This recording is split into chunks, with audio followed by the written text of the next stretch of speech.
So what is the best Keza stick? The best Keza is manual. That's the best. That's the best to use. But the thing is that certain true passes, certain lofted passes that will be passing through your defense, so you won't be able to intercept the balls. Other than that, manual is perfect. Manual is the best thing to use. But because of those passes, true passes that would pass through your defense, that your players that you are not controlling can intercept, that is why I'm not using manual switching. Other than that, manual switching is perfect for offline matches and so on and so on. And that is another reason why you are clearing the ball, because there are certain passes I know the opponent defenders would have time trying to control the pass, control the hair ball, adjust all of that. That is why we clear the ball inside and all of those. And you can't specifically control how the pass should go. The pass goes randomly. Sometimes the pass will be accurate, sometimes it won't be accurate. But when you give a clear ball, a long ball, those long balls, they are very, very much accurate. That is why we keep giving them. Even if it's not accurate, there is a chance that the opponent can do a mistake. So coming back to why we are not using manual switching, because there are certain passes that would penetrate the defense. Other than that, manual is absolutely perfect. So because of those passes that will penetrate the defense, we don't want those passes to penetrate the defense, we either use assisted or semi-auto. But with semi-auto, when we compare semi-auto with assisted Keza, sometimes the Keza would switch when it shouldn't switch. And with semi-auto, sometimes you want the Keza to switch, but it won't switch. They are both great, they both work fine. But depending on the kind of match you are playing, sometimes assisted Keza would switch too much. Because when the Keza is switching too much, in certain situations you are not supposed to use matchup. You want your other players to be positioning themselves right. But once you use matchup, you've spoiled everything. That is the negative aspect of assisted Keza. The Keza switches too much sometimes in certain matches.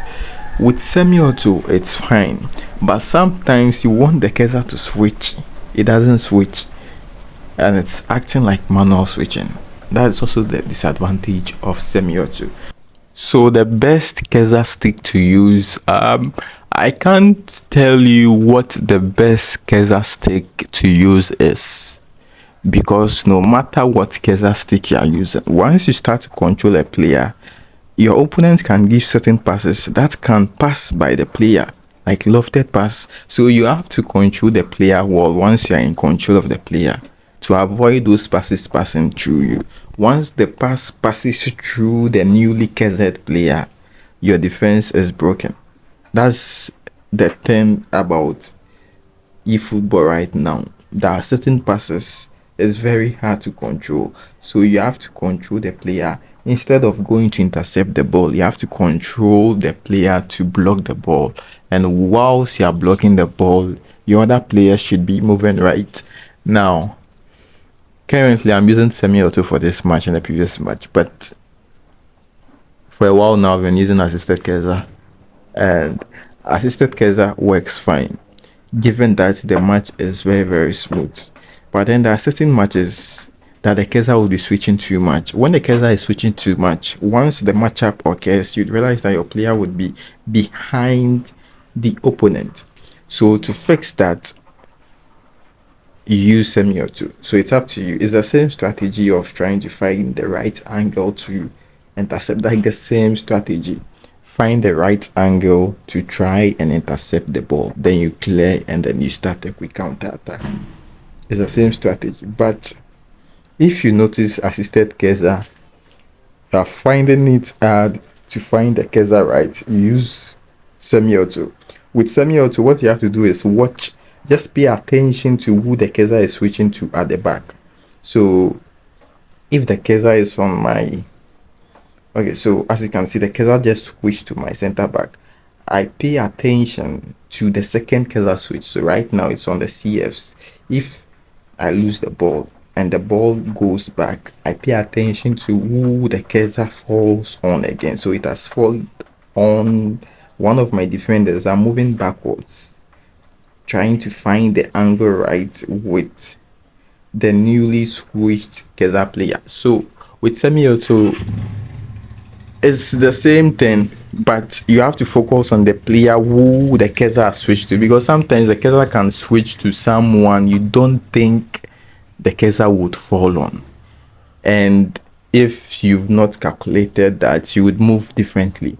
With assisted cursor, once you are moving back, it's going to fall to your center back. It's at all times going to fall on your center back. But with semi-auto, it would fall on a certain player, but I'm not sure of which of your players it would fall on. I don't know if I'm making sense. Now, once you are able to win the ball by this newly controlled player, what you do next is, or what I do next is, I just do a clear ball. I do a clear ball because I'm looking for the perfect ball opportunity that would penetrate the opponent defense. Because you can give a pass, and there are certain kind of passes, no matter how you give the pass, it will go to a certain area that is easy for your opponent to intercept it. It's just how the ball moves. You can't control how the ball moves, regardless of the passing values and stuff. The ball moves to certain areas, and it's weird, but then the ball just moves. Sometimes it will just pass you and you can't do anything about the ball. Look at that curled shot. That's how the ball moved. It just happens. So, as I've said, these are some kind of the balls that is very hard to control. That's a curled lofted pass that is going to curl behind your defender right to your opponent, and sometimes the goalkeeper will be coming for the ball and it would miss the chance to catch it because it's fallen. So that's it.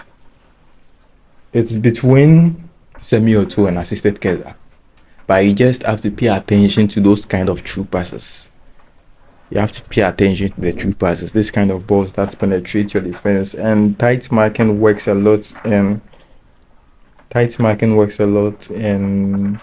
defending these kind of true passes. Sometimes the true pass will even pass through your midfielder, but you just have to pay attention in how you are moving.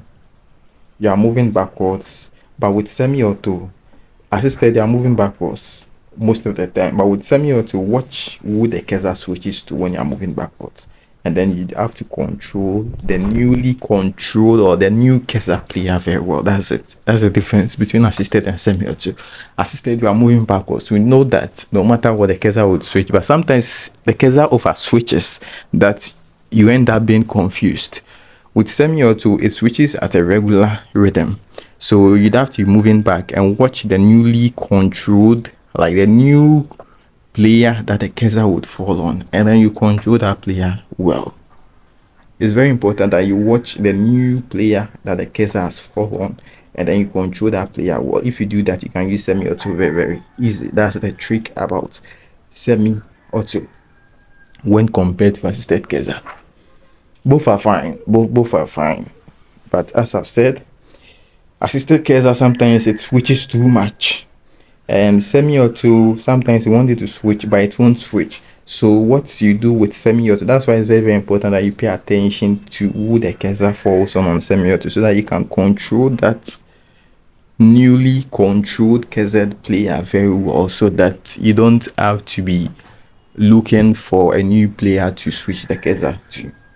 That's the tricks with this two cursor stick, and I hope I've made some sense in this video. This kind of true passes are very, very dangerous, so you just have to be moving the directional stick very, very right. If you just a slight wrong angle would make that true pass by you.